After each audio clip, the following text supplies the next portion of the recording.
लो भाई सुनो एक कमाल की कहानी। मेरी किस्मत ऐसी पलटी कि क्या बताऊं। अचानक मेरे अंदर एक ding dong ding jack system जाग गया, यानी फेंकू चंद सिस्टम। अब सीन ये है कि मेरे सामने कोई भी बंदा लंबी लंबी फेंकेगा, उसका वो झूठ सच बन के सीधे मेरे ऊपर आ गिरेगा। शुरू में तो मुझे लगा कि एक्सीडेंट में मेरा दिमाग हिल गया है, पर कल मेट्रो वाला कांड हो गया। एक भाई वहां खड़े खड़े फेंक रहा था कि अपुन जब सुसु करता है तो 3 मीटर दूर जाके गिरती है। भाई साहब, रात को जब मैं घर पे सुसु करने गया तो कसम से कमोड में छेद हो गया। डर के मारे मेरी पूरी रात की नींद उड़ गई। अगली रात मैं ग्रैंड हयात होटल में अपनी क्लास की रीयूनियन पार्टी में गया। ऐसी पार्टियों में मेरा जाने का रत्ती भर मन नहीं होता, क्योंकि वहां सब सिर्फ अपनी हाँकने और एक दूसरे को नीचा दिखाने आते हैं। कॉलेज के बाद मैं तो बिल्कुल कंगाल घूम रहा था, तो तय था कि सब मिलकर मेरी खिल्ली उड़ाएंगे। जैसे ही मैंने कमरे में कदम रखा, एक बंदा चिल्लाया, अरे लुकमान। लुकमान नहीं, सॉरी, लुकमान जैसी हालत थी मेरी। नाम तो मेरा लुक यू यानी लुक यू है। सुना है तूने फिर से नौकरी छोड़ दी। यार तू तो हमारी क्लास का टॉपर था, आज ये क्या हाल बना रखा है। मैंने बस एक फीकी स्माइल दी और चुपचाप एक कोने की सीट पे जाके बैठ गया। मैं बैठा ही था कि मेरे बगल वाले लिन शियाओ ने आंखें फाड़कर चिल्लाना शुरू किया, भाई साहब बिटकॉइन तो आज आसमान छू गया। $70,000 का एक। याद है जब ये 30,000 पे था तब मैंने थोड़े से खरीद लिए थे। आज तो मेरी चांदी ही चांदी है। बाकी के चमचे भी तुरंत एक्साइटेड हो गए। अबे लिन, सच में कितने खरीदे थे बे। लिन ने कॉलर ऊंची करके कहा, ज्यादा नहीं यार, बस 10 बिटकॉइन। उस वक्त करीब $30 लाख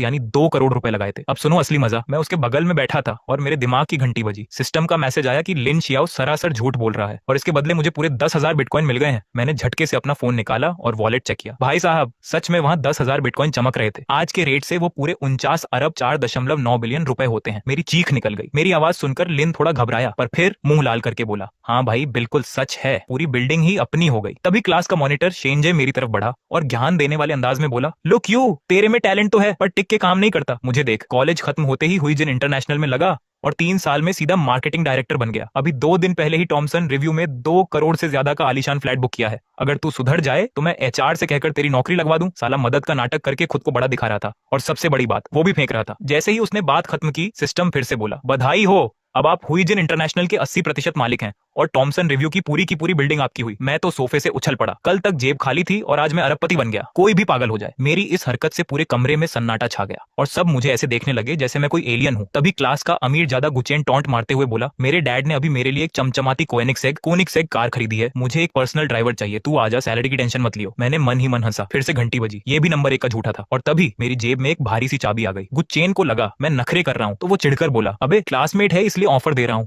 वरना किसी अरे गहरे को पूछता भी नहीं। माहौल थोड़ा अजीब हो गया। मेरा मन तो था कि वहीं उसकी पोल खोल दूं, पर मैंने सोचा अगर इनकी पोल खोल दी तो मेरी लॉटरी कैसे लगेगी। इसलिए मैंने बहाना बनाया, यार मुझे कुछ दिन के लिए गांव जाना है तो ड्राइवर नहीं बन पाऊंगा, पर पूछने के लिए थैंक्स। तब जाकर माहौल थोड़ा शांत हुआ। तभी मेरे बाईं तरफ बैठे चेंग हाओ ने जोश में आकर टेबल थपथपाई, छोड़ो ये सब बातें, आज सब दबाकर खाओ, बिल मैं दूंगा। मेरे अंकल इस होटल के मैनेजर हैं, वो सीधा 50% का डिस्काउंट करवा देंगे। और लो भाई, सिस्टम फिर चालू। बधाई हो, ग्रैंड हयात होटल के 100% मालिक अब आप हैं। अब तो मुझे शौक लगना भी बंद हो गया था। इसके बाद अगले 10 मिनट में मुझे एक बड़े से क्लब का मालिकाना हक मिल गया और साथ ही एक कमाल की सुपरमैन जैसी ताकत और एनर्जी भी मिल गई। मैंने सपने में भी नहीं सोचा था कि एक डिनर के बहाने मैं सीधा फोर्ब्स की लिस्ट में पहुंच जाऊंगा। खाना खत्म हुआ तो चेंग हाउ ने टॉन्ट में वेटर को बुलाया और कहा कि मैनेजर मेंग जियानफेंग को बुलाओ, पर वेटर ने साफ कह दिया, सर इस नाम का कोई मैनेजर यहाँ नहीं है। चेंग हाउ की सिट्टी पिट्टी गुम हो गई और वो वेटर पर चिल्लाने लगा। मैंने सीधे आगे आकर कहा, लाओ बिल मैं पे करता हूँ। मैंने जेब से एक चमचमाता हुआ ब्लैक गोल्ड कार्ड निकाला और वेटर को थमा दिया। कार्ड देखते ही वेटर के होश उड़ गए। उसने झुककर सलाम किया और तुरंत अंदर भागा। थोड़ी देर में एक सूट बूट पहने विदेशी साहब वहां आए। वो सीधे मेरे पास आए और हाथ जोड़कर बोले, बॉस आप यहाँ आए और हमें खबर तक नहीं की। मैंने बड़े आराम से कहा, दोस्तों के साथ आया था, तुम्हें बताने की क्या जरूरत, चलो तुम अपना काम देखो। मैंने 2 मिनट में वहां के जनरल मैनेजर हेनरी को वापस भेज दिया। अब कमरे का नजारा देखने लायक था। सब के सब स्टैच्यू बन चुके थे। अबे मैंने ज्यादा पी ली क्या, ये मैं क्या देख रहा हूँ। लुक यू इस आलीशान होटल का असली मालिक है। सब आपस में खुसर पुसर करने लगे। कसम से ऐसे छुपकर शौक देने का जो मजा है वो कहीं नहीं है। अब क्या था, पूरी क्लास मेरे तलवे चाटने लगी। जो लोग 2 मिनट पहले मुझे नौकर रखने की बात कर रहे थे, वो अब लुक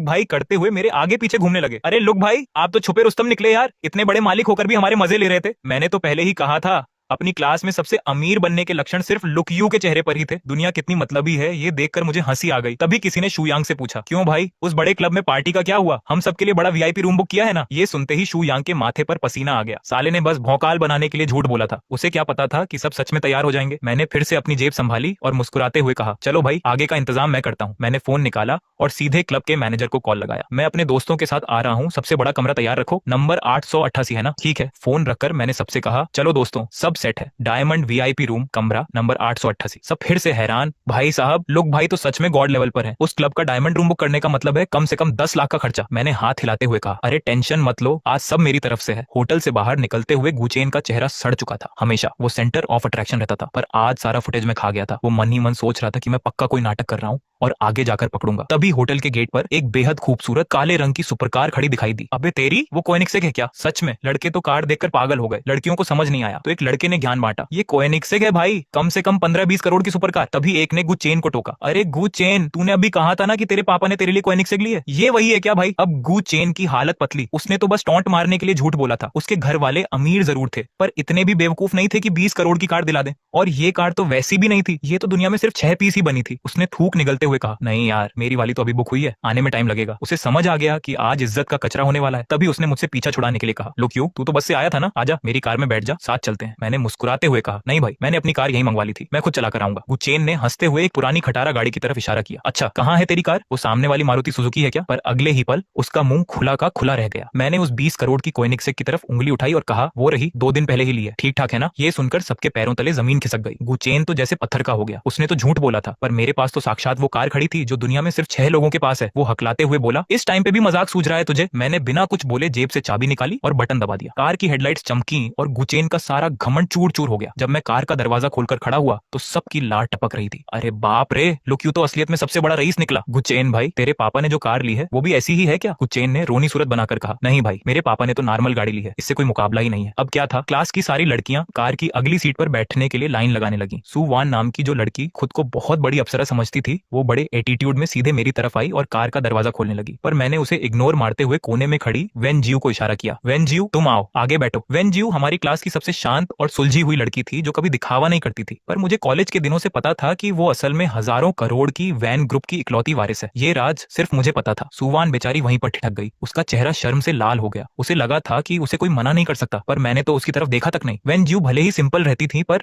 अगर ध्यान से देखो तो वो सुवान से 1000 गुना ज्यादा खूबसूरत थी। वेन जियो बिना किसी नखरे के आकर कार में बैठ गई। मैंने एक्सीलेटर पर पैर रखा और कार की आवाज से पूरा इलाका गूंज उठा। मैंने बाकी दोस्तों से कहा, चलो क्लब में मिलते हैं। रास्ते में वेन जियो ने अपनी जुल्फें पीछे की और मुझे देखते हुए बोली, काफी छुपे रुस्तम निकले लुक्यू जी, आप भी तो कम नहीं है वेन जी। तो मिस्टर लुक, आप किस बड़े खानदान के चश्मो चिराग हैं? अगर मैं कहूँ कि मैं एक आम इंसान हूँ तो क्या आप मानेंगी? वैसे आप मेरी असली ताकत जानती है ना? मैंने बस इतना कहा। वेन ग्रुप, ये सुनते ही वो समझ गई कि मैं उसका सच जानता हूँ, और फिर कार में एक प्यारी सी खामोशी छा गई। हम दोनों क्लब के बाहर बाकी सबका इंतजार कर रहे थे। तभी वहां लड़कों का एक ग्रुप आया जिसका लीडर था श्याओ जिंग्यान। वो शहर के बहुत बड़े रईस का बेटा था और लड़कियां घुमाना उसका शौक था। उसकी नजर सीधे वेन जियो की सादगी और उसकी क्लास पर पड़ी। श्याओ जिंग्यान का घमंड 7वें आसमान पर रहता था, क्योंकि उसका श्याओ ग्रुप शहर में गाड़ियों का सबसे बड़ा राजा था। वो सीधे वेन जियो के पास आया और बोला, हेलो ब्यूटी, मैं श्याओ जिंग्यान, हम लोग अंदर वीआईपी रूम में जा रहे हैं, तुम भी हमारे साथ चलो, बाद में तुम्हें अपनी रोल्स रॉयस में घुमाऊंगा। उसकी ये बदतमीजी देखकर हमारे क्लास के लड़कों को बहुत बुरा लगा, पर श्याओ ग्रुप के आगे किसी की बोलने की हिम्मत नहीं थी। वेन जियो ने ठंडे लहजे में कहा, कोई जरूरत नहीं है, और वो पीछे हट गई। जिंग्यान के चमचे हंसने लगे। ओहो भाई, पहली बार जिंग्यान भाई को किसी लड़की ने रिजेक्ट कर दिया। जिंग्यान को अपनी बेइज्जती बर्दाश्त नहीं हुई। वो अपनी कॉलर ठीक करते हुए बोला, अरे मैंने बड़ी बड़ी लड़कियां देखी हैं, मैं श्याओ ग्रुप का इकलौता वारिस हूँ, तुम जो कार बोलोगी वो लाकर दे दूंगा। तभी मेरे दिमाग में फिर से घंटी बजी। बधाई हो, श्याओ जिंग्यान ने आपके सामने शेखी बघारी है। इनाम में आपको देश की सबसे बड़ी कार कंपनी फेंग्यू कार्ड्स के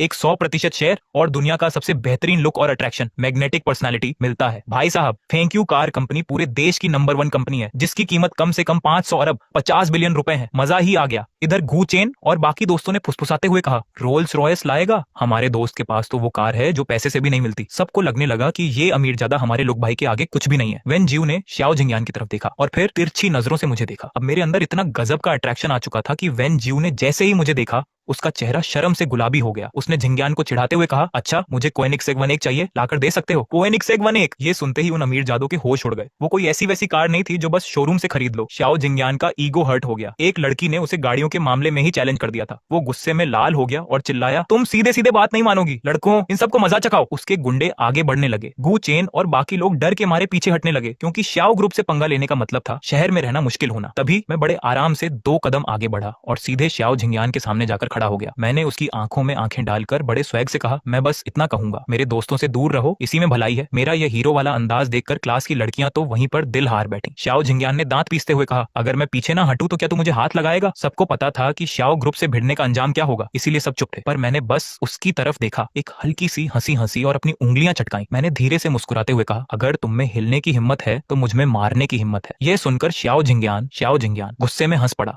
ओहो, मैं श्याओ खानदान का बड़ा बेटा हूँ। आज तक इतनी बड़ी उम्र में मैंने इतना अकड़ू बंदा नहीं देखा। तो फिर अपनी आंखें खोलकर अच्छे से देख लो कि मुझ में हिम्मत है या नहीं। श्याओ जिंगयान गुस्से में आकर मुक्का चलाने ही वाला था कि उसका मुक्का पहुंचने से पहले ही मेरा मुक्का बड़ी तेजी से उसके चेहरे पर जा लगा। उसने उसे पूरी तरह से हैरान कर दिया। वह लड़खड़ाते हुए 2 कदम पीछे हटा, अपना चेहरा पकड़ा और उसकी आंखों में साफ दिख रहा था कि उसे यकीन नहीं हो रहा। सिर्फ वही नहीं, उसके साथ आए अमीर बाप के बिगड़ैल दोस्त भी सब हैरान रह गए। ये लड़का सच में श्याओ भाई पर हाथ उठाने की हिम्मत कर गया। गु चेन और उसके दोस्तों ने जब ये देखा तो उनके दिल बैठ गए। उन्होंने मन ही मन सोचा कि सब खत्म हो गया, ये तो बस एक क्लास रियूनियन था, क्या अब यहाँ जान भी गंवानी पड़ेगी। लू यू, तुम इतने गुस्से में क्यों आ गए? जल्दी से श्याओ भाई से माफी मांगो। कु चेन तुरंत बीच में आया ताकि बात को संभाला जा सके। उसकी कंपनी की कीमत मुश्किल से 100-200 करोड़ थी। वह श्याओ झिंगयान जैसे बड़े रईस से मुकाबला कैसे कर सकता था? वह लोग तो उसे चींटी की तरह मसल सकते थे। कु चेन को लगा कि लूयू उसे भी ले डूबेगा। श्याओ झिंगयान पिटने के बाद गुस्सा निकालने ही वाला था, लेकिन जैसे ही उसने गु चेन को माफी मांगने के लिए कहते सुना, उसका गुस्सा काफी कम हो गया। उसने मेरी तरफ घमंड से देखा और नीचा दिखाते हुए बोला, देखा, मेरे सामने ऐसा बर्ताव होना चाहिए। अपने क्लासमेट से कुछ सीखो। घुटनों के बल बैठकर मुझे 3 बार नमन करो और कहो, श्याओ भाई मुझसे गलती हो गई। तो आज की बात मैं यहीं भूल जाऊंगा, यहीं भूल जाएगा। इस बात पर तो भूत भी यकीन न करे। भले ही वह ऊपर से न कह रहा हो, लेकिन मन ही मन वह मुझसे नफरत करने लगा था। आखिर उसे मारने वाला इंसान तो अभी तक पैदा ही नहीं हुआ था। ये सुनकर गु चेन का चेहरा उतर गया, लेकिन वह कुछ बोल नहीं पाया। वह बस नकली हंसी हंसते हुए मुझसे बोला, लू यू, तुम श्याओ भाई से माफी मांग ही लो। मैंने ठंडी नजरों से गु चेन को देखा। माफी? वह भी घुटनों के बल बैठकर? और अगर मैं माफी न मांगू तो? ये सुनते ही श्याओ झिंगयान का चेहरा गुस्से से काला पड़ गया। उसे ऐसा लगा जैसे सबके सामने उसके मुंह पर कई थप्पड़ मार दिए गए हों और उसकी इज्जत मिट्टी में मिल गई हो। तुम माफी नहीं मांगोगे ना? ठीक है, मैं अभी अपने सांग भी आओ भाई के लोगों को बुलाता हूँ। लू यू,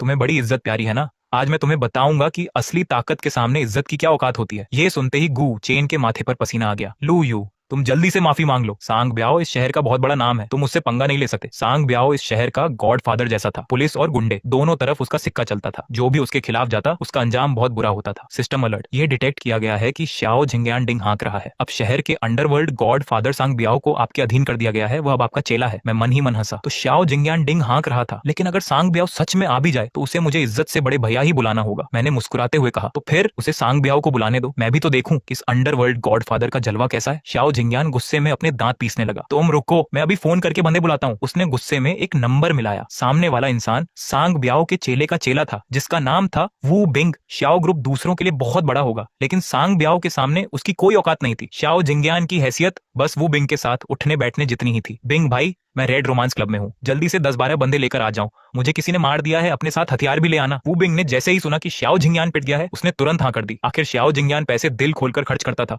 और जिससे पंगा हुआ था वह भी कोई बड़ा आदमी नहीं लग रहा था। सांग ब्याओ के नाम का इस्तेमाल करके किसी को भी पीटा जा सकता था। वू बिंग ने इसी तरह बहुत मजे किए थे। लू यू, तुम माफी मांग लो। हाँ लू यू, बस घुटनों के बल बैठना ही तो है। ये सोच लो कि किसी की मजार पर आए हो। श्याओ ग्रुप से हम आम लोग नहीं जीत सकते, तुम माफी मांग लो। हथियार की बात सुनकर बाकी क्लासमेट भी डर गए, यहाँ तक कि वेनजियू का मन भी डोलने लगा कि क्या उसे इस मामले को सुलझाने के लिए अपने परिवार की मदद लेनी चाहिए। मैं जोर से हंसा, माफी, उसकी इतनी औकात नहीं है, बंदे बुलाना तो मुझे भी आता है। मैंने सीधा अपना फोन निकाला और सांग ब्याओ का नंबर मिला दिया। श्याओ झिंगयान के साथी ये देखकर हैरान रह गए। उन्होंने आज तक ऐसा पागल नहीं देखा था जो इस शहर में रहकर सांग ब्याओ को कुछ ना समझे। किस्मत से सांग ब्याओ आज उसी रेड रोमांस क्लब में एक बिजनेस डील फाइनल कर रहा था। तभी उसका वह पर्सनल फोन बज उठा जो वह हमेशा अपने पास रखता था। उसके चेले ने देखा कि फोन पर बड़े भैया लिखा है, तो उसने डरते डरते फोन आगे बढ़ाया और पूछा, ब्याओ भाई, क्या मैं इसे साइलेंट कर दूं? सांग ब्याओ ने जैसे ही स्क्रीन देखी, उसका चेहरा पीला पड़ गया। उसने बिना सोचे तुरंत फोन उठाया और बहुत ही इज्जत वाली आवाज में बोला, बड़े भैया, आज आपने मुझे कैसे याद किया? यह सुनते ही कमरे में बैठे अरबपति बिजनेसमैन सन्न रह गए। क्या बड़े भैया? सांग ब्याओ का भी कोई बड़ा भाई है? हमने ये क्या सुन लिया? कहीं ये लोग हमें जान से ना मार दें। वे 100-100 करोड़ के मालिक डर से कांपने लगे, लेकिन सांग ब्याओ ने उनकी तरफ देखा तक नहीं। मैंने फोन कान पर लगाया और श्याओ झिंगयान को देखते हुए आराम से कहा, कोई बड़ी बात नहीं है, बस एक श्याओ झिंगयान नाम का लड़का कह रहा है कि वह तुम्हारे साथ काम करता है। वह रेड रोमांस क्लब में मुझे पीटने के लिए बंदे बुला रहा है। मैं बस पूछ रहा था कि क्या तुम इसे जानते हो? सांग ब्याओ ये सुनते ही गुस्से से पागल हो गया। कौन अपनी जान का दुश्मन बन गया है जो मेरा नाम लेकर मेरे बड़े भैया पर हाथ उठा रहा है?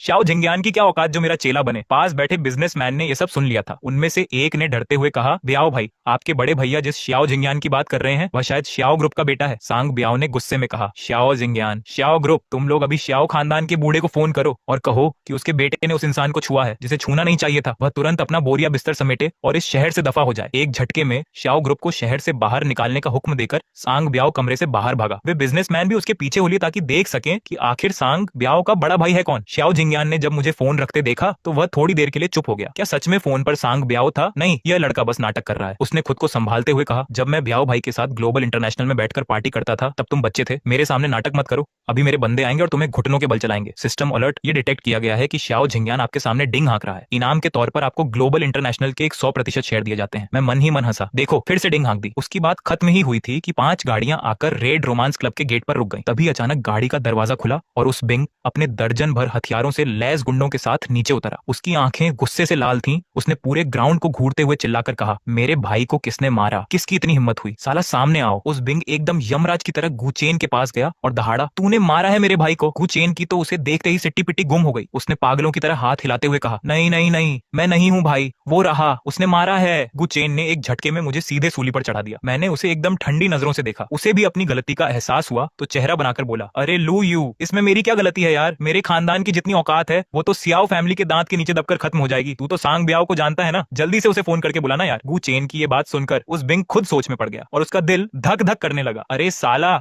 कहीं ये सच में सांग ब्याओ को जानता हुआ तो वो तो मेरे बॉस का भी बॉस है। सियाओ जिंगयान ने उस बिंग के चेहरे का डर भांप लिया और तुरंत बोला, बिंग भाई इसकी बातों में मत आओ, ये साला भिखारी जैसा लड़का है। इसके पूरे बदन के कपड़े मिलाकर 1000 रुपए के भी नहीं होंगे। अभी थोड़ी देर पहले डिंग हाँक रहा था कि इसके पास कोएनिगसेग सुपर कार है। आप ही देखो इसकी शक्ल मैच करती है क्या इस गाड़ी से? सियाओ जिंगयान सियाओ ग्रुप का वारिस था, इसीलिए उसे महंगी गाड़ियों का अच्छा ज्ञान था। उसकी ये बात सुनते ही उस बिंग को पूरा भरोसा हो गया। गु चेन ने कुछ बोलने के लिए मुंह खोला, पर जैसे ही उसे सियाओ ग्रुप की ताकत का ख्याल आया उसने चुप रहना ही सही समझा। उस बिंग ने हाथ से इशारा किया और उसके गुंडों ने तुरंत कर गु चेन की चमचमाती BMW गाड़ी को पीट पीट कर कबाड़ बना दिया। गु चेन अपनी प्यारी गाड़ी को लोहा बनते देख खून के आंसू रो रहा था, पर मुंह से एक शब्द भी नहीं निकाला, क्योंकि उसे डर था कि अगला नंबर उसका खुद का ना हो। उस बिंग जैसे ही अपने गुंडों को मेरी तरफ भेजने लगा, तभी ऊपर से भागते हुए आए सांग ब्याओ ने ये सब देख लिया। रुक जाओ! सांग ब्याओ की एक भयानक दहाड़ से ही कई लोगों के पैर कांप गए और वे वहीं जमीन पर बैठ गए। यहाँ तक कि उस बिंग की भी कंपी छूट गई। उस बिंग ने पीछे मुड़कर देखा और हकलाने लगा, ब्याओ ब्याओ भाई आप यहाँ कैसे? सांग ब्याओ की आंखें बर्फ जैसी ठंडी थी। मैं यहाँ कैसे?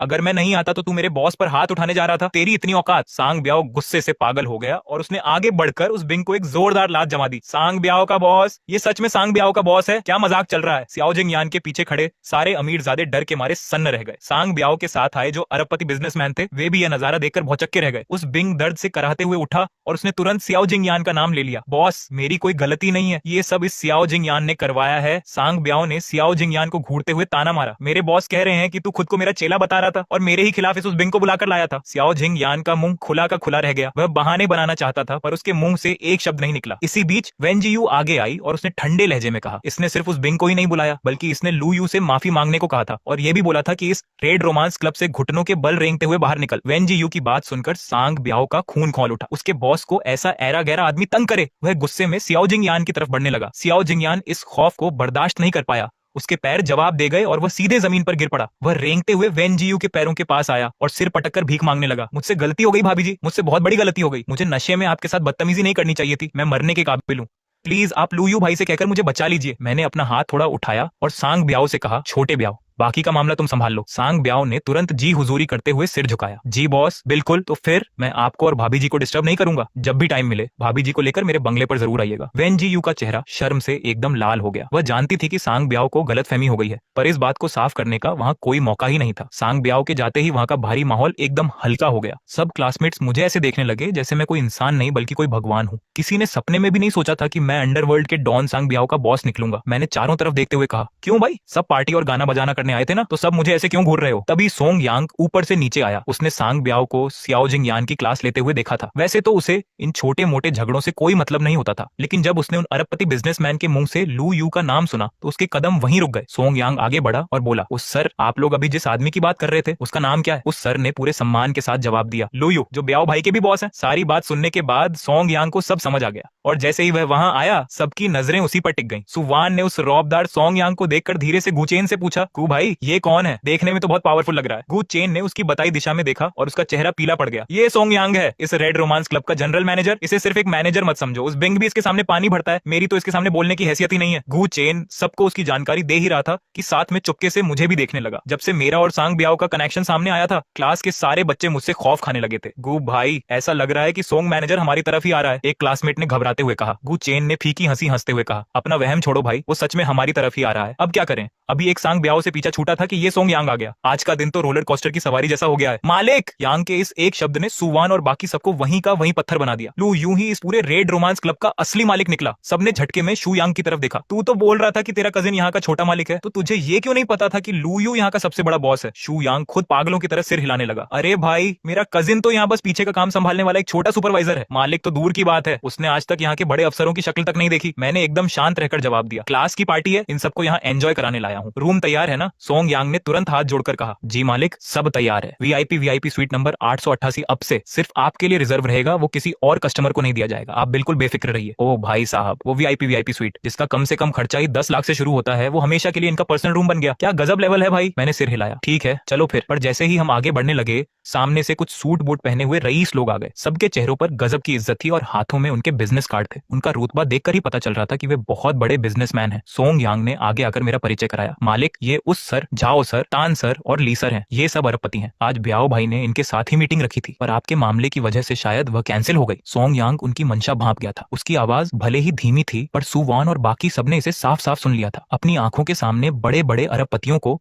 अपने पुराने क्लासमेट को कार्ड देने के लिए लाइन में खड़े देखना, यह नजारा उनके लिए किसी सपने जैसा था। इसके बाद उन सभी बड़े बिजनेसमैन ने एक एक करके अपना कार्ड मेरे हाथों में थमाना शुरू कर दिया। सुवान और बाकी सब एक दूसरे का मुंह देखने लगे। सबकी बोलती बंद हो गई थी। मैंने बस एक नजर घुमाई और सोंग यांग मेरा इशारा समझ गया। उसने तुरंत सामने वाले का विजिटिंग कार्ड ले लिया। बाकी तीनों बॉसों ने भी समझदारी दिखाई और बिना अपना इंट्रोडक्शन दिए चुपचाप अपने कार्ड थमा दिए। वो हाई ने बात आगे बढ़ाते हुए 2 ब्लैक गोल्ड कार्ड निकालकर मेरी तरफ बढ़ाए। ये पूरे देश में 20 से भी कम मिलने वाले वान फेंग गोल्ड सुप्रीम कार्ड थे। मुझे मक्खन लगाने के लिए वो हाई ने एक साथ 2 कार्ड गिफ्ट कर दिए। मैंने बस हूं कहा और सोंग यांग ने मुस्कुराते हुए कार्ड अपने हाथ में ले लिए। सोंग यांग बोला, वो बॉस, सिर्फ आपका बिजनेस ही बड़ा नहीं है, बल्कि वाइन की दुनिया में भी आपका बड़ा नाम है। सुना है आपके किसी दोस्त की पूरे देश में वाइनरी की चैन है। देश की 80% वाइन वहीं से आती है। क्या ये सच है? सोंग यांग की बात सुनते ही वो बॉस के तोते उड़ गए। उसका ऐसा कोई दोस्त नहीं था जिसके पास वाइनयार्ड हो। ये सब तो उसकी बीवी ने हवा में फेंका था, लेकिन वो बॉस को मजबूरी में हाँ कहना पड़ा। हाँ, ऐसा एक दोस्त है। वैसे मेरे पास ये एक रोमानी कोंटी की बोतल है, छोटा सा तोहफा है, प्लीज लो सर, इसे रख लीजिए। टिंग, सिस्टम का नोटिफिकेशन आया। डिटेक्ट हुआ है कि वो हाई ने आपके सामने फेंका है। सिस्टम की तरफ से आपको पूरे देश में फैली चेन वाला वाइनयार्ड बानरुओ गिफ्ट में दिया जाता है। ये बानरुओ ही असली नेशनल वाइनयार्ड चैन थी, जो देश की 90% वाइन सप्लाई करती थी। भले ही इसकी मार्केट वैल्यू सिर्फ 10 बिलियन थी, पर वाइन की दुनिया में ये सबका बाप थी। मैंने कहा, जब वो बॉस इतने प्यार से दे रहे हैं तो मैं मना नहीं करूंगा। वैसे मेरे पास भी एक वाइनयार्ड है, बाद में किसी से कहकर वो बॉस के पास कुछ अच्छी वाइन भिजवा दूंगा ताकि वो टेस्ट कर सके। मुझे अच्छे से पता था कि वो फेंक रहा है, पर मैंने उसकी पोल नहीं खोली। ये वो हाई समझदार बंदा था जो नजाकत समझता था। जब ऐसा है तो बहती गंगा में हाथ धोकर एहसान का बदला चुकाने में क्या बुराई है? वो बॉस मुझे जाते हुए देखता रहा। उसके दिल की धड़कनें भरी हुई थी। अब चाहे मुझे सच पता हो या ना पता हो, उसे अपनी बीवी के फेंके हुए रायते को समेटना ही था। बाकी लोगों से विदा लेकर वो बॉस ने तुरंत फोन निकाला और अपनी बीवी को मिलाया। तू जल्दी से घर में रखी वो रोमानी कोंटी वाली वाइन रेड रोमांस क्लब में भिजवा। फोन के दूसरी तरफ उसकी बीवी भड़क गई। वो, तुम पागल हो गए हो क्या? बड़ी मुश्किल से तो वो बोतल हाथ लगी है। अभी तक सहेलियों के सामने रौब भी नहीं जमाया है। सोचना भी मत। इम्पॉसिबल को पॉसिबल करना पड़ ढेगा। मैं अभी सांग ब्याओ के बड्डे भाई से मिलकर आया हूँ। अगर तूने हर जगह ये बड़ी बड़ी बातें ना फेंकी होती तो मुझे ये कीमती वाइन किसी को गिफ्ट ना करनी पड़ती। जल्दी भेज, नहीं तो डिवोर्स दे दूंगा। वो बॉस का गुस्सा 7वें आसमान पर था। अगर ये दिखावा करने वाली औरत ना होती तो उसे अपना बेस्ट कलेक्शन किसी और को क्यों देना पड़ता था? कुछ ही देर में वो रोमानी कोंटी की बोतल फटाफट पहुंच गई। वो बॉस ने बोतल ली और सोंग यांग के पीछे पीछे 888 सुप्रीम वीआईपी रूम का दरवाजा खटखटाया। उस बड्ढे से रूम में 10-12 क्लासमेट्स एकदम सीधे होकर बैठे थे। वो बॉस के आने की खबर से किसी की हिम्मत नहीं हो रही थी मस्ती करने की। माहौल एकदम अजीब हो गया था। वो बॉस ने दबे पैर आते हुए कहा, लुओ सर, ये रही वो रोमानी कोंटी, टेस्ट करके बताइए कैसी लगी। करोड़ों का मालिक वो बॉस खुद अपने हाथों से वाइन सर्व कर रहा था और एक छोटे नौकर की तरह झुककर बात कर रहा था। ये फीलिंग कैसी थी? सच कहूं तो बड़ा मजा आ रहा था। सुवान तो वो बॉस की हर हरकत को आंखें फाड़ कर देख रही थी। मैंने कहा, टेस्ट सही है, मेरे बंदों ने तुम्हारे बंगले पर वाइन पहुंचा दी है, बाद में फोन चेक कर लेना। आगे से वाइन पीनी हो तो सीधे मेरे वाइनयार्ड चले जाना। वो बॉस ने तुरंत हाँ में सिर हिलाया। उसकी हिम्मत नहीं थी कि कुछ और बोले। तभी वो बॉस का फोन बजा। स्क्रीन पर नाम देखते ही उसका दिल तेजी से धड़कने लगा। क्या वाइन पहुंच गई? वो हकलाने लगा तो मैंने शांति से कहा, फोन उठा लो। सुनो जी, अभी बानरुओ वाइनयार्ड से कोई आया था और 10-12 बोतल कीमती वाइन दे गया। बोले कि उनके मालिक ने भेजा है। ओ माय गॉड, वो पूरे देश का 90% वाइन बनाने वाला बानरुओ वाइनयार्ड है ना? वो बॉस की बीवी की आवाज इतनी तेज थी कि रूम में बैठे हर एक बंदे को साफ सुनाई दे गई। क्या बानरुओ वाइनयार्ड भी लोयू का है? भाई साहब, वो तो वाइन लवर्स की सबसे बड़ी जगह है। लुओ यू, आज क्लासमेट्स की गेट टुगेदर है, क्या हमारे लिए एक लाफित्ते वाइन की बोतल खुलेगी? लुओ बॉस, प्लीज एक लाफित्ते खोल दो ना। गजब भाई गजब, लुओ यू असली किंग तो तुम ही हो। वो बॉस को अब समझ आया कि मैं इन सब लोगों का क्लासमेट हूँ और यहाँ पार्टी चल रही है। उसके दिमाग की बत्ती जली। लुओ सर, ईस्ट सबर्ब में मेरा एक छोटा सा बंगला है, पार्टी के लिए एकदम सही जगह है, क्या आप सब दोस्तों को लेकर वहाँ चलेंगे? ये सुनते ही सुवान और बाकी सबकी आंखों में चमक आ गई। ईस्ट सबर्ब के बंगले कम से कम 30 मिलियन के होते हैं और वो बॉस की हैसियत के हिसाब से वो कम से कम 50 मिलियन या 100 मिलियन का होगा। लुओ यू, मैंने आज तक कभी बंगला नहीं देखा, प्लीज मान जाओ ना। हाँ हाँ, गाना वाना नहीं गाना, बस बंगला देखना है, मेरी आत्मा को शांति मिल जाएगी। मुझे भी देखना है ईस्ट सबर्ब का बंगला कैसा होता है। लुओ यू हाँ कर दो। वेन जियू और गुचेन ने भी जब सबको जिद करते देखा तो वो मेरी तरफ देखने लगे। मैंने कहा, वो बॉस आपके ऑफर के लिए थैंक्स, पर बंगले पर नहीं जाएंगे। मैं लुओ यू दोस्तों से बंगले देखकर दोस्ती नहीं करता। वो बॉस ने हाथ जोड़कर थैंक यू कहा और समझदारी से रूम से बाहर चला गया।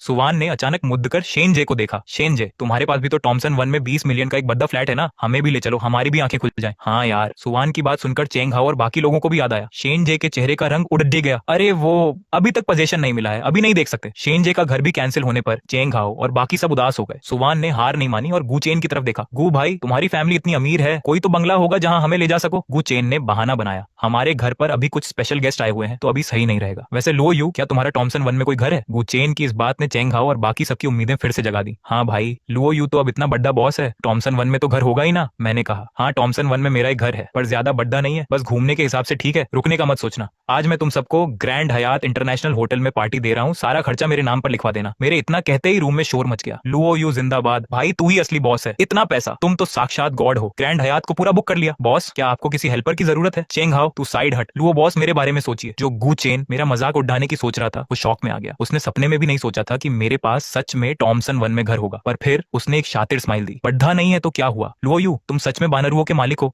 जो घर मुझे नहीं मिला वो तुमने ले लिया। अभी तो सिर्फ 8 ही बजे हैं, क्यों ना थोड़ी देर में हमें वहां घुमाने ले चलो। ठीक है, बाद में तुम सबको घुमाने ले चलूंगा। मैंने गु चेन की चालाकी 1 सेकंड में पकड़ टच ली, पर मुझे कोई फर्क नहीं पड़ा। वैसे भी मुझे टॉमसन 1 वाले घर की चाबियां लेने जाना ही था, पर वो तो इतना उतावला हो रहा था जैसे बस मेरा पोपट होते हुए देखना चाहता हो। लेकिन उस आलीशान घर पर जाने से ठीक पहले सुवान ने अचानक मेरे हाथ में एक माइक थमा दिया। तभी महफिल में आवाज आई, लक्ष्य, हमारे लिए एक गाना गाओ ना। सारे क्लासमेट्स तुरंत मजे लेने लगे। मैंने भी हार मानकर माइक संभाला और मेरे जैसा इंसान गाना चुन लिया। जैसे ही मेरी उस्ताद लेवल की आवाज निकली, पूरे हॉल में सन्नाटा छा गया। मैं सिर्फ गाना नहीं गा रहा था, बल्कि अपनी पिछली 20 साल की जिंदगी का दर्द बयां कर रहा था। गाना खत्म होने के बाद भी लोग खोए हुए थे, लेकिन तभी जब सब पागलों की तरह तालियां बजा रहे थे, गर्वित अचानक अपनी सीट से उठ खड़ा हुआ। उससे मेरी यह तारीफ बर्दाश्त नहीं हो रही थी। उसने सबके सामने ताना मारा, लक्ष्य, तुमने सच में बहुत गंदा गाया है। और फिर एक एक शब्द पर जोर देते हुए चिल्लाया, अगर दम है तो ओरिजिनल ट्रैक बंद करो और बिना म्यूजिक के सिर्फ अपनी आवाज में गाकर दिखाओ। यह सुनते ही सब हैरान रह गए। क्या मैं सच में ओरिजिनल गाने पर लिपसिंग कर रहा था? तन्वी से ये देखा नहीं गया। वह सीधे गर्वित के सामने आ खड़ी हुई और पूछा, अगर इसने बिना ट्रैक के गा दिया तो तुम क्या करोगे? बाकी दोस्त भी गर्वित को कोसने लगे कि वह जानबूझकर पंगे ले रहा है। बात बढ़ती देख और यह सोचकर कि पार्टी का मजा खराब ना हो, मैंने शांति से कहा, कोई बात नहीं, अभी मेरा गला पूरी तरह खुला नहीं था, मैं एक बार बिना म्यूजिक के ही गा देता हूँ। जैसे ही सुर फूटे, सब के सब पूरी तरह ढेर हो गए। बिना किसी बैकग्राउंड म्यूजिक के मेरी आवाज ने सबको अपना दीवाना बना लिया। तालियों और तारीफों का ऐसा तूफान आया कि पूछो मत। किसने सोचा था कि बिना म्यूजिक के मैं और भी ढांसू गाता हूँ। लेकिन इसी बीच अचानक वीआईपी रूम का दरवाजा एक जोरदार लात के साथ खुला। एक सूट बूट वाला आदमी गुस्से में लाल पीला अंदर आया। उसके पीछे उसका बेटा अंशुल था, जिसका चेहरा मार खाकर सूजा हुआ था। मैंने बिना किसी को भनक लगे तुरंत अपने मैनेजर संकेत को फोन लगा दिया। लग रहा था कि ये बिजनेसमैन अमित जी किसी गलत इरादे से आए हैं। गर्वित के चेहरे पर तो रौनक आ गई। वह इस इंतजार में था कि कब मैं घुटनों पर आऊंगा, लेकिन अगले ही पल जो हुआ उसने सबके होश उड़ा दिए। अमित जी अपने बेटे को खींचते हुए आए और सीधे मेरे पैरों में गिर गए। उन्होंने अंशुल का सिर जमीन पर दबाते हुए कहा, लक्ष्य सर, इस बेवकूफ लड़के ने आपको पहचानने में भूल कर दी। प्लीज अपने हाथ ऊंचे रखिए और हमारे बिजनेस को तबाह होने से बचा लीजिए। यह नजारा देखकर क्लास के सारे लोग सन्न रह गए। शहर की सबसे बड़ी ऑटोमोबाइल कंपनी का मालिक अपने बेटे के साथ मेरे सामने नाक रगड़ रहा था। मैंने नजरें घुमाई और सारा मामला अपने खास आदमी शमशेर पर टाल दिया। लेकिन अमित जी तो खौफ से कांप रहे थे। उन्होंने एक ऐसा राज खोला कि सबके कान खड़े हो गए। लक्ष्य सर, आप ही तो शमशेर भाई के असली बॉस है ना? आपकी बस एक हाथ की दूरी है, फिर तो ये पूरी कंपनी आपकी ही है। वहां मौजूद हर शख्स की सांसें थम गई। अरबों की कंपनी की किस्मत सिर्फ मेरे एक फैसले पर टिकी थी। लेकिन मैंने लापरवाही से मुस्कुराते हुए कहा, एक मामूली कंपनी इतनी बड़ी बात है क्या? मैं अगर शमशेर से कहकर एक कंपनी बंद करवा सकता हूँ तो वैसी ही दूसरी खड़ी भी करवा सकता हूँ। अमित जी के पास मेरी इस बात का कोई जवाब नहीं था। जब उन्होंने देखा कि माफी मांगकर काम नहीं बनेगा तो उनकी आंखों में अचानक गुस्सा आ गया। वह जमीन से उछले और अपनी मुट्ठी तान कर सीधे मेरी तरफ झपटे। अबे लड़के, जब मैं अकेले 100 लोगों से मुकाबला करता था तब तुम धूल में खेलते थे। उनका चेहरा गुस्से से भयानक लग रहा था और मुक्का मेरी नाक के पास पहुंच चुका था। मुझे लगा कि आज तो गलती हो गई। तन्वी डर के मारे जोर से चिल्लाई, लक्ष्य बचो, लेकिन हटने का वक्त ही नहीं था। अमित जी का वार बिजली की तरह तेज था। मैं चाहकर भी हट नहीं सकता था। ठीक उसी नाजुक पल में मेरे दिमाग में सिस्टम सिस्टम की आवाज गूंजी, अलर्ट। यूजर ने अमित के सामने अनजाने में मुकाबला करने की बात सोची है। यूजर को तुरंत मार्शल आर्ट्स मास्टर की ताकत दी जाती है। बस फिर क्या था, पलक झपकते ही दुनिया भर की फाइटिंग स्किल्स और ताकत मेरे शरीर में समा गई। अब जब मैंने अमित को देखा तो मुझे उसकी हर चाल में कमियां ही कमियां दिखी। मैंने बहुत ही आराम से अपना हाथ उठाया और एक करारा थप्पड़ उसके चेहरे पर जड़ दिया। अगले ही पल वह खुद को 100 लोगों पर भारी बताने वाला बिजनेसमैन हवा में उड़ता हुआ सीधा दीवार से जा टकराया और वहीं ढेर हो गया। पूरी जगह सन्नाटा पसर गया। भाई साहब, लक्ष्य ने तो एक ही थप्पड़ में उसका काम तमाम कर दिया। तभी संकेत अपने साथ सिक्योरिटी गार्ड्स को लेकर अंदर भागा भागा आया। जमीन पर बेसुध पड़े बाप बेटे को देखकर वह ताकतवर मैनेजर संकेत मेरे सामने 90 डिग्री झुक गया और सबके सामने बोला, बॉस, मुझसे बहुत बड़ी चूक हो गई, मुझे माफ कर दीजिए। मैंने शांत रहकर उसकी 3 महीने की सैलरी काटने की सजा सुनाई और कहा, मेरे लिए कुछ गाड़ियों का इंतजाम करो, मेरे दोस्तों को पॉश टावर्स की प्रॉपर्टी देखनी है। क्लास के लोग अब जाकर सदमे से बाहर आए और वहां का माहौल एक बार फिर से जोश से भर गया। रात के ठीक 9:30 बजे दर्जनों आलीशान गाड़ियां पॉश टावर्स के गेट पर आकर रुकी। वहां के सेल्स मैनेजर राहुल पहले से ही मेरे स्वागत में पलकें बिछाए खड़े थे और मुझे बहुत इज्जत दे रहे थे। लेकिन ये सब देखकर गर्वित का दिमाग फिर से घूमने लगा। उसे अचानक लगा कि उसने पूरा गेम समझ लिया है। यह मैनेजर पक्का लक्ष्य का किराए का एक्टर है। अपनी इस चालाकी पर गर्वित की हंसी रुक ही नहीं रही थी। वह बस सही मौके के इंतजार में था ताकि सबके सामने मेरी पोल खोलकर मुझे नीचा दिखा सके। जल्दी ही राहुल हमें ब्लॉके के सामने ले गए और बड़े सम्मान से बोले, लक्ष्य सर, हम पहुंच गए, यही आपकी प्रॉपर्टी है। गर्वित से अब रहा नहीं गया। उसने उस 44 मंजिल की गगनचुंबी इमारत की तरफ उंगली उठाई और चिल्लाया, राहुल मैनेजर साहब, इस ब्लॉके में तो बहुत सारे फ्लैट्स हैं, आखिर इनमें से कौन सा फ्लैट लक्ष्य का है, ये तो बताइए। उसे लगा कि उसने मुझे रंगे हाथों पकड़ लिया है और अब मेरा तमाशा बनेगा। लेकिन राहुल ने मेरी तरफ देखा। जब उन्होंने देखा कि मैं मजे ले रहा हूं तो वह समझ गए कि क्या करना है। वह गर्वित की तरफ घूमे और एक ऐसी बात कही कि सबके होश उड़ गए। सर, शायद आप समझे नहीं, मेरा मतलब ये था कि ये पूरी की पूरी गगनचुंबी इमारत ही लक्ष्य सर की है। क्या पूरी बिल्डिंग ही लक्ष्य की है? श्वेता और बाकी सबके मुंह खुले के खुले रह गए। जहां जमीन की कीमत आसमान छूती हो, वहां पूरी की पूरी बिल्डिंग का मतलब तो अरबों रुपए हुआ। कुछ लोगों के तो पैर तक कांपने लगे। हमारे दोस्त ने पूरी बिल्डिंग खरीदी है। उसने कहा था कि घर बड़ा नहीं है, पर यह तो नहीं बताया था कि वह इतना ऊंचा है। पल भर में सारे दोस्त खुशी से झूम उठे। वे शमशेर या संकेत की ताकत भले न समझते हो, लेकिन इस पूरी बिल्डिंग ने उन्हें दिखा दिया कि असली अमीरी किसे कहते हैं। गर्वित का चेहरा गुस्से से पीला पड़ गया और वह पागलों की तरह चिल्लाने लगा, यह झूठ है, जब मैं यहाँ एक फ्लैट नहीं खरीद पाया तो ये पूरी बिल्डिंग कैसे खरीद सकता है? तुम सब मिले हुए हो। उसकी बार बार की बकवास ने सेल्स मैनेजर राहुल को भी गुस्से में ला दिया। राहुल ने हंसते हुए कहा, जनाब, अगर आपको हम पर यकीन नहीं है तो सरकारी कागजात पर तो होगा ही। ये कहते हुए उन्होंने गाड़ी का डिग्गी खोला और अंदर से एक बड़ा सा बॉक्स बाहर निकाला। फिर सबके सामने उन्होंने एक एक करके प्रॉपर्टी के कागजात का ढेर लगाना शुरू किया, जो देखते ही देखते इंसान की लंबाई जितना ऊंचा हो गया। गर्वित ने कांपते हाथों से एक फाइल उठाई। उस पर लक्ष्य का नाम साफ साफ लिखा था। उसने दूसरी फाइल खोली तो सरकारी मुहर और मेरा नाम उसके गाल पर तमाचे की तरह लगा। उसका दिमाग पूरी तरह खराब हो चुका था। कौन बेवकूफ घर इस तरह पूरी बिल्डिंग के हिसाब से खरीदता है? बाकी दोस्त फाइलों का पहाड़ देखकर दंग थे। अरबों रुपयों का खेल कोई कैसे नकली दिखा सकता है? गर्वित, तुम्हारी दिक्कत क्या है? रजत की शुरुआत करने के बाद सबने गर्वित को आड़े हाथों लिया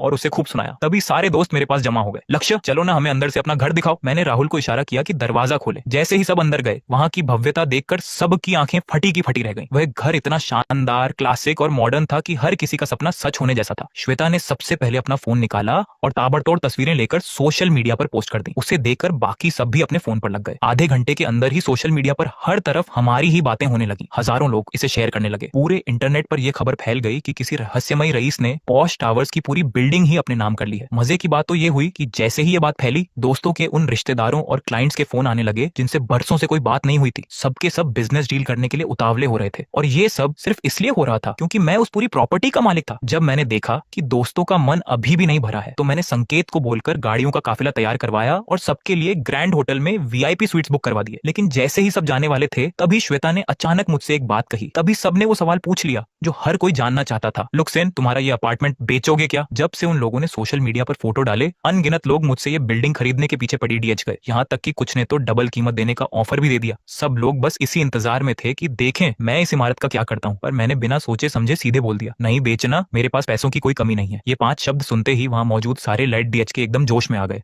अरे भाई साहब, अरबों की बिल्डिंग को ऐसे ही मना कर दिया? वाह, इसे कहते हैं रईसी। अमीरों की दुनिया सच में अपनी समझ से बाहर है। किसने सोचा था कि मैं अरबों का मुनाफा पलक झपकाए बिना ठुकरा दूंगा? तभी अचानक सिम जाने टेढ़ी नजरों से गू चेन की तरफ देखा और ताना मारा, गू बड्ढे सरकार, ये मकान तो बस 2-3 करोड़ का ही है ना, आपके लिए तो ये चिल्लर होगा। गू चेन तो वहीं सन्न रह गया। सिम जाने अचानक उसका नाम क्या लिया? गू चेन का दिमाग एकदम चकरा गया। वो पूरी तरह सोच में पड़ेज गया कि भाई ये क्या सीन है? मुझसे थॉमसन रिवेरा में अपार्टमेंट खरीदने को कह रहा है। थॉमसन रिवेरा के नक्शे उसने देख रखे थे। मकान तो सच में लाजवाब थे, पर दिक्कत ये थी कि वो हद से ज्यादा महंगे थे। वहाँ 100 कुछ स्क्वायर मीटर का सबसे छोटा फ्लैट भी कम से कम 3.5 करोड़ से शुरू होता था। अगर उसके पास इतने पैसे होते तो वो करोड़ों का बड़ा सा बंगला लेकर आराम से ना रहता। अभी इसके बारे में नहीं सोच रहा। मैंने अभी अभी ईस्टर्न सुबर्ब नंबर 1 कोर्टयार्ड में एक विला खरीदा है, तो फिलहाल हाथ में कैश थोड़ा कम है। गु चेन ने एक नकली और अजीब सी मुस्कान के साथ बात बनाई। लुक सिन के दिमाग में तुरंत सिस्टम की घंटी बजी, जिससे उसकी भौहें तन गई। उसने बद्धे ही मजेदार तरीके से गु चेन की तरफ देखा। सिस्टम अलर्ट, गु चेन ने होस्ट के सामने डींग मारी है। इनाम के तौर पर ईस्टर्न सुबर्ब नंबर 1 कोर्टयार्ड का विला नंबर 9 आपका हुआ। भाई साहब, सीधे ईस्टर्न सुबर्ब नंबर 1 कोर्टयार्ड का विला नंबर 9, वो तो शहर का सबसे टॉप का आलीशान बंगला है, हजारों स्क्वायर मीटर में फैला हुआ, जिसकी कीमत पूरे 100 करोड़ तक है, और आज तक वो बिका भी नहीं था। गु चेन की ये बात सुनते ही महफिल में टहलका मच गया। सब दोस्त एक के बाद एक हैरान होने लगे। ईस्टर्न सुबर्ब नंबर 1 कोर्टयार्ड का बंगला, वो तो कम से कम 10 करोड़ का होगा ना। 10 करोड़? अरे भाई, ईस्टर्न सुबर्बी नंबर 1 और चेन साहब के उस छोटे से बगीचे वाले बंगले में जमीन आसमान का फर्क है। अच्छा, तो फिर वो तो मुकाबला ही नहीं कर सकता। पर वहाँ का सबसे ढांसू बंगला कौन सा है? Villa number 9। कहते हैं उसकी कीमत 100 करोड़ है और अब तक उसे कोई खरीद नहीं पाया है। तेरी तो फिर तो गुचेन असली उस्ताद निकला। काश मैं भी अपनी आंखों से ईस्टर्न सुबर्ब नंबर 1 कोर्टयार्ड का विला देख पाता। सुवान के इस तरह समझाने के बाद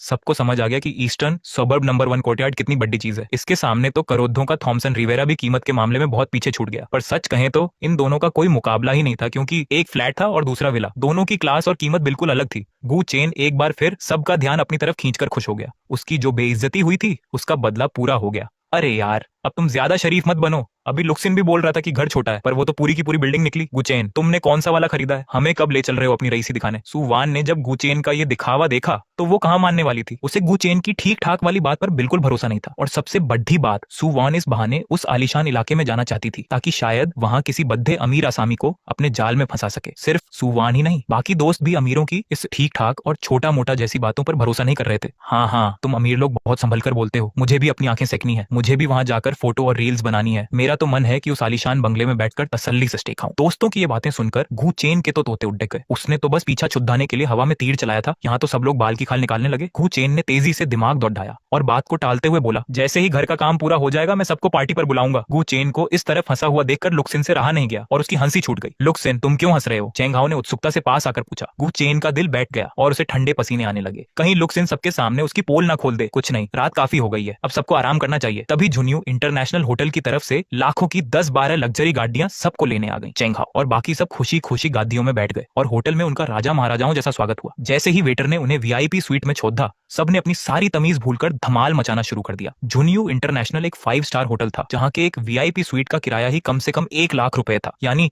लुक्सिन ने आज दोस्तों की मौज मस्ती के लिए हंसते हंसते लाखों रुपए उड़ा दिए थे। फिर क्या था, लुक्सिन, वेनजी और गुचेन को छोड़कर बाकी सबने सोशल मीडिया पर तस्वीरों की बाढ़ ला दी। उस रात थॉमसन रिवेरा और जुनियू होटल की तस्वीरों ने सबका इंटरनेट हिलाकर रख दिया। जिसने भी देखा वो पागल हो गया और सब लुक्सिन के दोस्तों से पूछने लगे, भाई ये तुम्हारा सुपर अमीर दोस्त आखिर है कौन? हमारी भी जान पहचान करवा दो यार। अगले दिन लुक्सिन सुबह 10 बजे आराम से सोकर उठा। फ्रेश होने के बाद वो अपनी कोएनिगसेग 11 सुपर कार लेकर नाश्ता करने निकला। जब वो हाथ में चाय समोसे लेकर वापस गाड़ी की तरफ आ रहा था, तभी 2 लोगों की बातचीत ने उसका ध्यान खींचा। अरे जल्दी चल, आगे एक विदेशी फाइटर ने चैलेंज ओपन किया है और वो हमारे शहर के उस्तादों से मुकाबला कर रहा है। इतना जबरदस्त सीन, चल जल्दी चलकर तमाशा देखते हैं। लुक्सिन ने मजे लेने के मूड में उनका पीछा किया। कुछ दूरी पर एक बहुत बद्धा अखाड़ा बना था, जहां 2 लोग आपस में बुरी तरह लड़ रहे थे। नीचे लोगों की भारी भीड़ तमाशा देखने जुटी थी। अखाड़े के ऊपर एक बद्धा बैनर टंगा था, जिस पर लिखा था, विदेशी फाइटर किम जुंग हुआन का खुला चैलेंज, आइए और मुकाबला कीजिए। किम जुंग हुआन का चेहरा तो शरीफों जैसा था, पर उसकी तगड़ी बॉडी देखकर नीचे खद्दी लड़कियां शोर मचा रही थी। उसके सामने एक चौकोर चेहरे वाला अधेद्ध उम्र का आदमी था, जो फुर्तीला तो था, पर उसके पूरे बदन पर नीले काले जख्मों के निशान थे। ना जाने क्यों इतनी बुरी हालत होने के बाद भी वो हार मानने को तैयार नहीं था। इस पूरे शहर में बस तुम जैसा बेकार आदमी ही बचा है मुझसे लड़ने के लिए। किम जुंग हुआन ने एक जोरदार घूंसा उस आदमी के मुंह पर मारा। आदमी के मुंह से खून का फव्वारा छूटा। किम ने फिर एक करारा पंच उसके पेट में दे मारा। बड्डे सूरमा बनते थे ना, करो ना वार साले लूजर। अधेद्ध उम्र का वो शख्स जैसे बेहोश होने की हालत में आ गया और उसके पैर लड़खड़ाए और वो अखाड़े पर जोर से गिर गया। अंकल लेन, जल्दी होश में आओ। अंकल, अगर नहीं हो रहा तो हार मान लो ना। अखाड़े के नीचे खद्दे 2 लड़के परेशान होकर चिल्ला रहे थे। ये सुनकर किम जुंग हुआन ने एक कमीनी मुस्कान दी। उसने अंकल लिन के बाल पकड़ दे और अपना चेहरा उनके सामने ले गया। क्यों बे, हार मानता है? बस एक बार मुंह से बोल दे, मैं तुझे नीचे जाने दूंगा। अंकल लिन ने किम की तरफ देखा और एक ठसक भरी हंसी हंसे। हमारे शहर में कोई बुजदिल नहीं होता, हार मानू, सपने देखना छोड़ दे। अंकल लिन, साले कुत्ते। तभी अखाड़े के ऊपर और नीचे से एक साथ 2 अलग अलग आवाजें गूंज उठी। किम सुंग हुआन ने लू यू की तरफ अपनी बीच की उंगली मिडिल फिंगर दिखाई। उसकी इस दबंगई ने पूरे माहौल में आग लगा दी, पर अगले ही पल लू यू ने सीधे हाथ बढ़ाया और कड़ाक की आवाज के साथ उसकी उंगली को बेरहमी से मरोड़कर तोड़ दिया। भयंकर दर्द से किम सुंग हुआन चीख उठा, लेकिन ये तो बस शुरुआत थी। इसके तुरंत बाद लू यू ने दाएं हाथ की मुट्ठी बनाई और एक जोरदार थप्पड़ किम सुंग हुआन के मुंह पर रसीद कर दिया। एक धमाके की आवाज आई और किम सुंग हुआन सीधे हवा में उड़ता हुआ दूर जा गिरा और वहीं बेहोश हो गया। पूरा हॉल 3 सेकंड के लिए बिल्कुल सन्न रह गया और फिर एकदम से हंगामा मच गया। अरे बाप रे, ये तो खत्म भी हो गया। 3 मिनट की बातें हो रही थी, पर ये तो 1 मिनट भी नहीं टिक पाया। पिछले ही पल जो लू यू को हराने की कसमें खा रहा था, अगले ही पल वह जमीन पर बिना हिले डुले लेटा हुआ है। लू यू ने अपने कपड़ों से वह धूल साफ की जो वहां थी ही नहीं और बहुत हल्के में कहा, बस इतनी सी औकात थी और चले थे मेरे मैजिक सिटी के उस्तादों को चैलेंज करने। यह बात सीधे तौर पर उन कोरियाई लोगों की इज्जत को मिट्टी में मिलाने जैसी थी। किम सुंग हुआन के साथी पूरी तरह हक्के बक्के रह गए। यह आदमी आखिर है कौन जिसने एक ही थप्पड़ में बंदे को बेकार कर दिया। इसी बीच किम सुंग हुआन की शक्ल पर मरने वाली एक फैन नीचे से चिल्लाई, तुमने बिल्कुल धोखा किया है। हमारे ओपा इतने कमजोर नहीं है कि तुम्हारे एक थप्पड़ से बेहोश हो जाएं। लू यू के फैंस ने तुरंत जवाब दिया, जो ओपा 10 सेकंड भी नहीं टिक सकता, वह हमारे गॉड का 1 मिनट भी लेने के लायक नहीं है। ऐसा लगा कि नीचे अब हाथापाई हो जाएगी। लू यू ने अपनी भौहें सिकोड़ी, ठंडी नजरों से सबको देखा और कहा, जिसे भी लड़ना है ऊपर आ जाओ, ये रिंग बेकार नहीं जानी चाहिए। इस एक बात ने सबका मुंह तुरंत बंद कर दिया। मजाक है क्या? जब किम सुंग हुआन जैसा बंदा एक ही बार में ढेर हो गया तो वे ऊपर जाकर अपनी जान थोड़ी ना गंवाएंगे। तभी किम सुंग हुआन का साथी पार्क चांग कुछ लोगों के साथ रिंग में आया और आते ही लू यू पर झूठा इल्जाम लगा दिया। धोखे से वार करना कौन सी बहादुरी है? इस पर लू यू सिर्फ मुस्कुराया, अपने हाथ पीछे किए और बोला, जो ताकतवर है वही राजा है। इसका कमजोर होना एक हकीकत है। अगर तुम लोगों को यकीन नहीं है तो कोई और ऊपर आ सकता है। इस बार मैं उसे 5 सेकंड ज्यादा दूंगा। अगर वह 15 सेकंड के अंदर मेरे कपड़े के कोने को भी छू ले तो मैं अपनी हार मान लूंगा। ये कितनी बड़ी ढीठता थी। पार्क चांग के साथी गुस्से में एक साथ हमला करने ही वाले थे, पर उन्होंने तुरंत अपने सबसे मजबूत साथी पार्क चांग को आगे कर दिया। पार्क चांग रिंग में आया, उसका चेहरा घमंड से भरा था। मैं पार्क चांग किसी अहरे गहरे पर हाथ नहीं उठाता। अपना नाम बताओ। लू यू ने बिना किसी दिलचस्पी के कहा। लू यू, बकवास बंद करो, बस कुछ सेकंड का खेल है। मैच शुरू हुआ। पार्क चांग ने तुरंत मुक्के बरसाने शुरू किए, लेकिन लू यू ऐसे घूम रहा था जैसे पार्क में टहल रहा हो। 3 राउंड हो गए, पर पार्क चांग सच में लू यू के कपड़े का एक कोना तक नहीं छू पाया। तभी नीचे से किसी ने जोर से आवाज लगाई, लू गॉड। 15 सेकंड पूरे हो गए। बात खत्म होते ही लू यू की फुर्ती बदल गई। उसने सफाई से अपना हाथ निकाला और एक थप्पड़ जड़ दिया। अगले ही पल पार्क चांग का शरीर हवा में उछला और वह जोर से जमीन पर गिरा। पार्क चांग को भी उसी तरह थप्पड़ से उड़ते देख पूरा हॉल एकदम खामोश हो गया। इस बार सबने बिल्कुल साफ साफ देखा था कि शुरू से आखिर तक लू यू ने सच में सिर्फ एक थप्पड़ का इस्तेमाल किया था। तभी नीचे बैठे लोगों ने तालियों और चीखों की बौछार कर दी। हमारे लू गॉड बहुत खतरनाक हैं, बातें कम और काम ज्यादा करते हैं। हमारे लू गॉड एक ही थप्पड़ में तमीज सिखा देते हैं। पार्की ने जब पार्क चांग को फिर से थप्पड़ खाकर उड़ते देखा तो वह पूरी तरह हैरान रह गया। वह तो उनके ग्रुप का सबसे स्ट्रॉन्ग आदमी था, लेकिन लू यू ने सिर्फ इतना कहा, तुम लोग हार चुके हो। पर कौन जानता था कि पार्की इसके बाद भी कुतर्क करने लगेगा। हम नहीं हारे, 3 में से 2 मैच जीतने होते हैं, हम तो बस एक ही मैच हारे हैं। ये सुनते ही पूरी पब्लिक ने उनका मजाक उड़ाना शुरू कर दिया। कोरियाई लोगों को थोड़ी भी शर्म है या नहीं? किम सुंग हुआन वाला थप्पड़ क्या गिनती में नहीं है? बहुत जिले पर ऐसा नहीं देखा। लोग पैसे के लिए बेईमानी करते हैं और तुम लोग लू गॉड से थप्पड़ खाने के लिए बेईमानी कर रहे हो। पार्की को इतना सुनाया गया कि उसका खून खौल उठा। वे खुद भी थप्पड़ नहीं खाना चाहते थे। तभी लू यू की आंखों में एक अजीब सा भाव आया, तुम सब एक साथ ही क्यों नहीं आ जाते? थप्पड़ मारना भी मेहनत का काम है, इससे मेरा एक एक करके मारने का समय बच जाएगा। यह सुनते ही नीचे बैठे दर्शक हंसते हंसते लोटपोट हो गए। अरे भाई, मुझे लगा था लू गॉड बहुत गंभीर है, पर वह तो बड़े मजेदार ताने मारते हैं। थप्पड़ मारने जैसी बात को कितना अनोखा बना दिया। लू गॉड सच में कमाल है। पार्की का चेहरा बिल्कुल फीका पड़ गया। वह चिल्लाया, किम सोंग, तुम सब मेरे साथ चलो। तुरंत ही करीब 10-12 लोग रिंग में आ गए और उन्होंने लू यू को चारों तरफ से घेर लिया। दर्शकों ने तुरंत अपने फोन निकाल लिए ताकि इस बेहतरीन पल को रिकॉर्ड कर सकें। लू यू ने चारों तरफ देखा, आराम से बोला, सब आ गए तो फिर शुरू करते हैं। बात पूरी होते ही वे सब बिना सोचे समझे उसकी तरफ लपके। लू यू की नजरें घूमी, उसने हाथ घुमाकर एक थप्पड़ मारा। धमाका हुआ और पार्की वहीं जमीन पर गिर गया। उसके मुंह से झाग निकलने लगा और वह सुध बुध खो बैठा। फटाक से एक और तेज थप्पड़ पड़ा। किम सोंग की आंखें ऊपर चढ़ गईं और वह जमीन पर गिरकर कांपने लगा। इसके तुरंत बाद फटाफट 3 और लोग नीचे गिर गए। धड़ाधड़ कई और लोग लू यू के एक्शन के साथ रिंग में एक के बाद एक गिरते चले गए। 10 सेकंड भी नहीं हुए थे और उस बड़े से रिंग में हर तरफ लोग बिखरे पड़े थे। रिंग के बीच में लू यू के कपड़े हवा में हिल रहे थे और वह बिल्कुल शांत खड़ा था। इसे कहते हैं असली मास्टर का अंदाज। लेकिन अगले ही पल उसने अपनी भौहें सिकोड़ी और नाखुश होकर बोला, क्या कोई और कोरियाई बचा है जिसे थप्पड़ खाना हो? अगर तुम्हारा यह रिंग कोई नहीं तोड़ेगा तो मेरी ये मेहनत तो बेकार चली जाएगी। यह सुनते ही नीचे के फैंस हंसते हंसते बेहाल हो गए। सबको हराने के बाद भी लू गॉड को इस बात की फिक्र थी कि रिंग कब टूटेगा। कोरियाई लोगों को तो सच में बहुत बड़ा झटका लगा होगा। रिंग की देखरेख करने वाला मोटा लड़का रिंग में पड़े लोगों को देख रहा था और फिर उसने गुस्से में खड़े लू यू को देखा। वह डर के मारे कांपने लगा। उसे सच में डर था कि कहीं उसे भी ऊपर बुलाकर एक थप्पड़ न दे दिया जाए। मोटे लड़के ने डरते हुए भरोसा दिलाया, लू गॉड, जैसे ही इन्हें हॉस्पिटल भेजते हैं मैं तुरंत इस रिंग को खुद तोड़ दूंगा। लेकिन लू यू ने सिर्फ एक ठंडी नजर उस पर डाली। अपने साथियों से कह देना कि बिना वजह मेरे शहर मत मत आया करें, हमारे यहाँ थप्पड़ मारने वाले बहुत से लोग हैं। यह कहकर सबकी हैरान नजरों के बीच लू यू अपनी रेसिंग कार में बैठा, एक्सीलेटर दबाया और तेजी से निकल गया। लू यू के जाने के बाद उसका कोरियाई लोगों से फाइट का वीडियो इंटरनेट पर पूरी तरह छा गया। सिर्फ आधे घंटे में ये वीडियो टॉप 10 ट्रेंड्स में आ गया। अरे वाह, कोरियाई लोगों का लू गॉड से थप्पड़ मांगने का ये सीन कितना मजेदार है। बहुत हंसी आई उस मोटे लड़के को डरते हुए देखकर, तो मेरा खाना ही मुंह से बाहर आ गया। तभी एक कमेंट ने सबका ध्यान खींचा। क्या सिर्फ मैंने ही नोटिस किया कि लू गॉड जो कार चला रहे हैं वह कोएनिग्सेग 11 है? अगले ही पल एक जानकार ने बताया, ऊपर वाले भाई को नहीं पता तो कोई बात नहीं, इस कार की कीमत 1 अरब 20 करोड़ है। यह बाजार में आसानी से मिलती भी नहीं, बिना ऊंचे रसूख के इसे कोई खरीद नहीं सकता। अरे बाप रे, लू गॉड तो बहुत बड़े अमीर इंसान निकले। इंटरनेट पर हंगामा मचा था, पर लू यू को इस बारे में कुछ नहीं पता था। वह फाइट खत्म करके आराम से अपनी पुरानी क्लासमेट शूटिंग का स्टेटस देख रहा था, जो इन्वेस्टमेंट के लिए किसी दोस्त को ढूंढ रही थी। लू यू को याद आया कि उसके पास 33 अरब की कीमत के बिटकॉइन पड़े हैं, इसलिए उसने सीधे शूटिंग से उसका एड्रेस मांगा ताकि वह अपने कुछ फालतू पैसे वहां इन्वेस्ट कर सके। उधर सुतिंग को लग रहा था कि उसका पुराना दोस्त लुक यू तंगी में जी रहा है, इसलिए उसने मन बना लिया था कि उसके पास ज्यादा पैसे नहीं होंगे। पर किस्मत का खेल देखिए, लुक यू जब गाड़ी लेकर पानी खरीदने निकला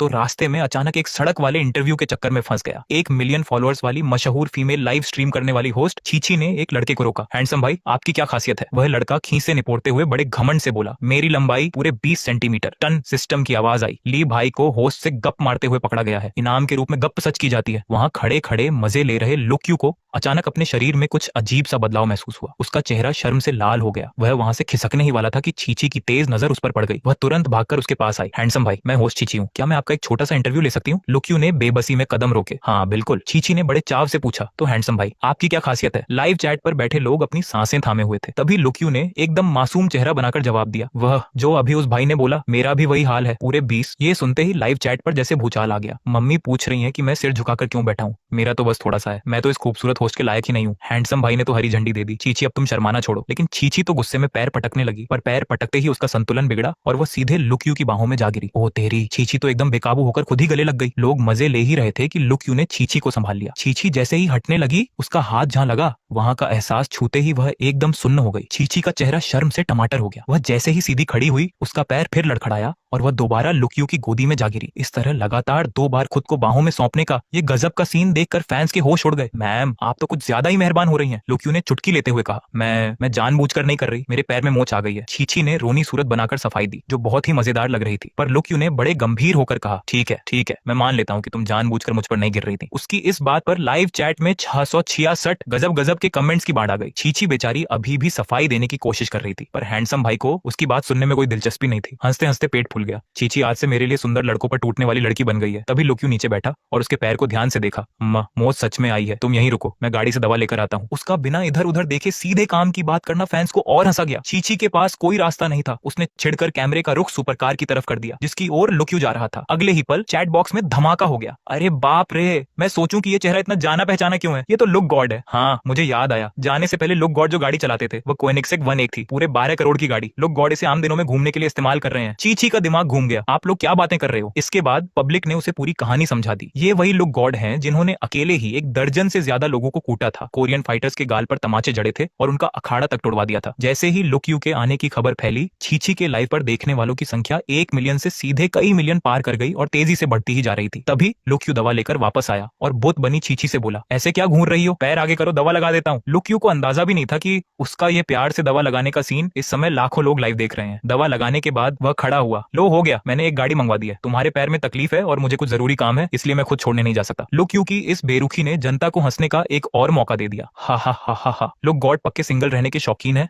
हमारी चीची की इतनी कयामत खूबसूरती देखकर भी क्या लुक गॉड को कुछ नहीं दिखता? लेकिन जब लोग छटकारे ले रहे थे, तभी एक सूट बूट पहने आदमी लुक यू के पास आकर खड़ा हो गया। लाइव चैट एकदम से शांत हुई और फिर फट पड़ी। ओ भाई, ये तो सोंग यांग है, रेड रोमांस क्लब का जनरल मैनेजर। सबसे बड़ा झटका तो तब लगा जब सोंग यांग ने लुक यू के सामने सिर झुकाकर बड़े आदर से कहा, बॉस, क्या इस मैडम को घर छुड़वाना है? रेड रोमांस का इतना बड़ा मैनेजर लुक यू को अपना बॉस बोल रहा था। सोंग यांग, इस लड़की ने मेरा इंटरव्यू लेते समय पैर में चोट लगा ली, तुम कुछ लोग साथ ले जाओ, इसकी देख रेख करो और इसे सही सलामत घर पहुंचा दो। यह सुनते ही लाइव चैट वाले हंसी के मारे लोटपोट हो गए। लुक गॉड, इंसान बनो यार, खुद छोड़ आते तो क्या चला जाता। गजब है, लुक गॉड अखाड़ा तोड़वाने के लिए भी बंदे तैनात रखते हैं, तो लड़की को घर भेजने के लिए खुद क्यों जाएंगे? जनता भले ही मजे ले रही थी, पर पैर में चोट खाए बैठी चीची बिल्कुल खुश नहीं थी। सीन बदला और अब वह शंघाई सेंट्रल हॉस्पिटल के सबसे महंगे वीआईपी रूम के बिस्तर पर थी, जहां उसे अब तक का सबसे वीआईपी ट्रीटमेंट मिल रहा था। उसने बेहद उदास मन से लाइव चालू किया। क्या मेरी शक्ल अच्छी नहीं है या मैं इस लायक नहीं हूँ? मैं तो बस अपने घर जाना चाहती थी। स्क्रीन पर उसका पट्टी बंधा पैर और वह आलीशान कमरा एकदम अजीब लग रहा था। तभी बाहर से चीफ नर्स और सोंग यांग की बातचीत सुनाई दी, जिसने उसकी बची खुची उम्मीद पर भी पानी फेर दिया। एक्स-रे के हिसाब से मरीज को ठीक होने में कम से कम 1 महीना लगेगा। सोंग यांग ने बिना सोचे समझे तुरंत कहा, ठीक है, फिर मैं आगे के 2 महीनों की फीस एडवांस में जमा कर देता हूँ। इस बात ने लाइव देखने वालों को हंसते हंसते अस्पताल पहुंचने की हालत में ला दिया। लोग गॉड और उनके आदमी कभी भी सीधे तरीके से काम क्यों नहीं करते? इसी बीच लुक यू शेंगाटियन इन्वेस्टमेंट ग्रुप के ऑफिस पहुंचा। वह जैसे ही अपनी पुरानी क्लासमेट सुतिंग के केबिन के बाहर पहुंचा,